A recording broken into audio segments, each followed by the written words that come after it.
Na madrugada do dia 26 para o dia 27 de março, eu coloquei a seguinte mensagem no meu Twitter. Se você quiser seguir lá, é @profileooficial. Eu escrevi o seguinte: vou dormir para ver se encontro Paulo Guedes no meu sonho, já que está difícil encontrá-lo no mundo real. O ministro anda sumido dos holofotes. Nesse dia eu dormi, não sonhei com Paulo Guedes, não encontrei no meu sonho. Também não encontrei Boca Rosa no meu sonho. Algumas pessoas ontem no Twitter ficaram muito furiosas comigo porque eu acabei elogiando Rafa Kalimann, mas fiquem tranquilos, os fãs da Boca Rosa, que ela ainda mora no meu coração. Enquanto não tiver outra pessoa dançando funk enquanto come um milho, eu não vou conseguir substituir Boca Rosa no meu coração, então fiquem tranquilos aqueles que ficaram decepcionados comigo ontem no Twitter, comentando a festa do BBB, que foi uma festa bem animada. A única festa rolando no Brasil foi a festa do Big Brother. Mas voltando agora ao assunto de Paulo Guedes, eu tinha achado um pouco estranho, porque Bolsonaro tem discutido bastante a questão econômica. Basicamente, a narrativa que nós temos hoje é isolamento versus economia. Nós não podemos ficar isolados porque senão a economia vai quebrar. Esse é o discurso de Bolsonaro, esse é até mesmo o discurso daqueles que são opositores de Bolsonaro, que nós estamos defendendo. Não adianta nada você trabalhar, porque depois você vai acabar ficando doente, você vai fazer uma quarentena forçada ficando 15 dias em casa. Então a questão econômica, ela é um elemento central de toda essa discussão. E não era, como posso dizer, era esperado que o ministro da Economia, Paulo Guedes, estivesse vindo a público e debatendo também esse assunto, acalmando a população, trazendo soluções, trazendo projetos, discutindo aquele valor de 200 que acabou sendo um valor de R$ 600. Mas Paulo Guedes simplesmente não fez isso. As poucas notícias que se tem dele nos últimos dias é que ele está isolado na casa dele, despachando do seu apartamento no Rio de Janeiro e fazendo jogging na praia. É só isso que nós temos a respeito de Paulo Guedes, porque o ministro da Economia ele está sumido, enquanto o seu ministério, o seu assunto principal, que é a economia, ela está no centro dessa discussão. Porque na Itália, nós precisamos lembrar, as autoridades italianas estão pedindo desculpa para a população porque eles incentivaram as pessoas a irem às ruas, voltarem para os seus trabalhos, para mexer a economia, e o que nós estamos mexendo é apenas a economia de caixões na Itália. E o Paulo Guedes, ele deu uma sumida, e outras pessoas também perceberam isso. O Reinaldo Azevedo fez um texto ontem, no dia 27, às 8 da manhã, possivelmente também percebendo esse sumiço de Paulo Guedes, criticando esse desaparecimento do ministro. E ele falou o seguinte: em vez disso, temos um ministro da Fazenda que sumiu, acabou até em páfia disposição para distribuir pitos na imprensa. Afinal, é um homem que, há pouco mais de um mês, no dia 12 de fevereiro,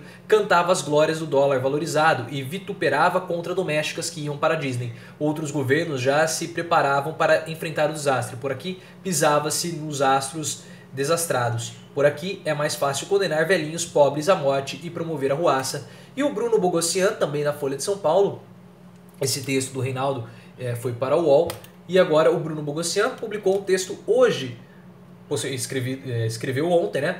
Falando o seguinte: ausente, Guedes abandona estado de negação lentamente. Então é interessante que muitas pessoas já começam a perceber esse sumiço de Paulo Guedes. Você sabe que a situação do ministro da Economia não está boa no governo.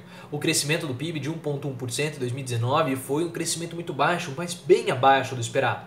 E naquela época nós não tínhamos a crise do vírus. E agora, mesmo sem a crise do vírus, a situação econômica do nosso país não estava das melhores. Isso porque Guedes ele se recusa a colocar o Estado como sendo um agente redutor da desigualdade, redutor da pobreza, como um agente estimulador da economia. Ele não pensa dessa forma. Essa não é a visão de Paulo Guedes. Guedes, na verdade, ele é como se fosse um grande vendedor. O que ele quer fazer é vender as ações do Estado, vender os ativos do Estado, vender as estatais. A função de Paulo Guedes é enxugar. Quando há uma situação que nós estamos vivenciando, que o Estado precisa intervir na economia, como os Estados Unidos está fazendo, Guedes não sabe o que fazer e aí ele acaba se retraindo. Essa ajuda de 600 reais é uma ajuda muito boa, porque essas pessoas elas precisam ter recursos e é um dinheiro que vai entrar para ajudar as empresas que vão estar em uma situação também bastante dramática, porque as pessoas vão ter que comprar, vão ter que voltar a consumir, mexer a economia. Só que ela não é uma aposta que sozinha pode ter muitos resultados. Primeiro porque nós vamos ter que estender isso pelo que as pessoas estão dizendo, por um período maior, quase uma ajuda de um período de um ano, porque o impacto econômico vai ser muito pesado. E na live de hoje de manhã, o Eduardo Moreira com o Ciro Gomes falaram pontos interessantes. Porque a questão econômica ela é central também nessa discussão, porque nós temos duas crises, a crise social e a crise econômica. O que o governo poderia fazer é um cadastro das empresas que toparem participar do programa governamental de manter os empregos, não demitir os funcionários e não reduzir salários.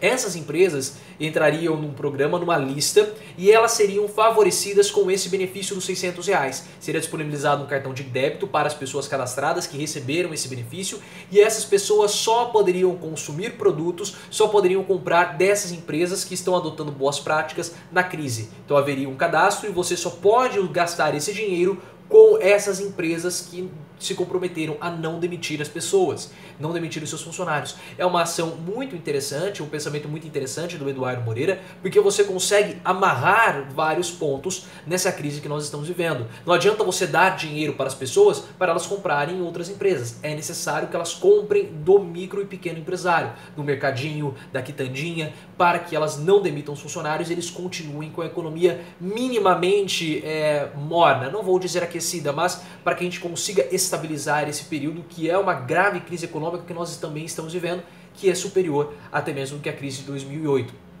Então Paulo Guedes, nesse momento, ele não tem condições de se posicionar perante isso. Por isso que ele acaba entrando na sua concha como se fosse um caracol. E a situação dele já não está muito boa. Como eu falei, o PIB baixo de 2019 mostra isso. E Bolsonaro tem pressionado Paulo Guedes a entregar resultados melhores e agora, de fato, não vai ser possível.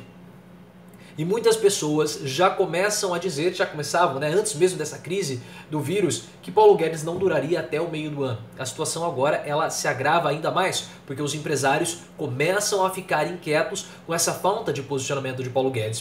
Pelo menos é o que o Bruno e o Reinaldo disseram em seus textos. Mas de fato, porque, e eu acredito que seja verdade, porque os empresários, o que eles querem? É previsibilidade. Eles querem poder olhar para um horizonte e prever. Ah, mas é um horizonte de crise. Não tem problema. O que eles querem é saber, mesmo no horizonte de crise, quando isso vai passar. Quais são os efeitos dessa crise? E Paulo Guedes não está dando essas respostas. E ao não dar as respostas, ele frustra o empresariado e a batata dele acaba assando ainda mais. Se eu encontrar a live do Eduardo Moreira, se ela já estiver disponível online, o link vai estar aqui na descrição. Se você quiser, você pode seguir no Twitter, @profileoficial. Na live o Ciro Gomes falou de 4 cenários dessa crise que nós estamos vivendo, do impacto do vírus. E eu tenho um relatório, acredito que seja esse relatório que o Ciro Gomes viu, e eu vou mostrar num vídeo de mais tarde quais são esses cenários que o Ciro Gomes, com mais detalhes, esses cenários que o Ciro Gomes falou na live com o Eduardo Moreira. Então fique ligado, ative as notificações e se inscreva no canal.